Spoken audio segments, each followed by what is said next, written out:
Milestone স্কুলের যুদ্ধবিমান দুর্ঘটনায় হতাহতের কিছু খবর, সেখানকার সবশেষ খবর জানাতে এবারে আমাদের সাথে জাতীয় বার্ন ইনস্টিটিউট থেকে যুক্ত হচ্ছেন সহকর্মী সুমন তানভীর। সুমন, নিশ্চয় শুনতে পাচ্ছেন, আজ কি অবস্থা দেখছেন বার্ন ইনস্টিটিউটে? একই সাথে একটু জানতে চাইবো যে হতাহতদের বিষয়ে নতুন কোনো পরিসংখ্যান জানতে পেরেছেন কিনা। আসলে নতুন পরিসংখ্যান বলতে সর্বশেষ আপনি জানেন যে গতকাল বিকালে যখন আনুষ্ঠানিক সংবাদ সম্মেলন করেছিল তখন আমাদেরকে জানানো হয়েছিল এই বার্ন ইনস্টিটিউটে উত্তরার বিমান দুর্ঘটনায় ৪৪ জন আসলে ভর্তি রয়েছেন এবং সেই ৪৪ জনের পরে আর একজন আবার নতুন করে আসলে গতকাল ভর্তি হয়েছেন, অর্থাৎ মোট ৪৫ জন এই হসপিটালে এখন ভর্তি রয়েছেন। এবং আপনি জানেন গতকালই সেটি জানানো হয়েছে যে এই ৪৫ জনের ভিতরে ৮ জনের অবস্থা কিন্তু একদমই সংকটাপূর্ণ এবং তারা সবাই আইসিইউতে রয়েছেন এবং ১৩ জন যাদের বলা হচ্ছে তারাও ঝুঁকিপূর্ণ, তবে এই ৮ জন হচ্ছে অতি ঝুঁকিপূর্ণ। আর বাকি যারা আছেন তারা একদম ইন্টারমিডিয়েট পর্যায়ে আছেন, অর্থাৎ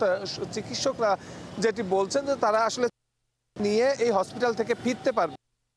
হসপিটালের সামনের চিত্র, সবগুলো বাহিনী কিন্তু হসপিটালে বেশ তৎপর আছে এবং বাইরের কোনো মানুষকে হসপিটালে কিন্তু আজকে ঢুকতে দেওয়া হচ্ছে না। কারণ আমরা দেখছিলাম যে এই ঘটনার পর থেকেই বিভিন্ন রাজনৈতিক দল থেকে শুরু করে বিভিন্ন মহলের মানুষ আসলে পরিদর্শনের নামে এসে হসপিটালে যে ভিড়গুলো করছিলেন যাতে রোগীদের আসলে সমস্যা হচ্ছিল, সেই সমস্যার উপর ভিত্তি করে কিন্তু আসলে নিরাপত্তা ব্যবস্থা জোরদার করা হয়েছে। সেই অর্থে আসলে কাউকে ঢুকতে দেওয়া হচ্ছে না। আরেক বিষয় হচ্ছে, আপনি জানেন যে বার্ন ইনস্টিটিউটে আমরা সংবাদ কভার করেছি, বার্ন ইনস্টিটিউটের চিকিৎসকরাও অনেক রোগীর চিকিৎসা দিয়েছেন। তবে এইবার যে পরিস্থিতি সৃষ্টি হয়েছে, অর্থাৎ যে ৪৪ জন রোগী এখানে ভর্তি রয়েছে ৪৫ জন, সেই ৪৫ জনের ভেতরে কিন্তু ৩৮ জনই শিশু, অর্থাৎ ৫২ জন যেদিন প্রথম ভর্তি হয়েছিল সেই ৫২ জনের ভেতরে কিন্তু আমরা জানছিলাম যে ৪৫ জনের উপরে শিশু রোগী ভর্তি হয়ে এখন এই বার্ন ইনস্টিটিউটে চিকিৎসা নিচ্ছেন। অর্থাৎ এমন পরিস্থিতির সম্মুখীন কিন্তু শুধু ডাক্তার নয়, আমরাও আসলে ইতিপূর্বে কখনো হইনি।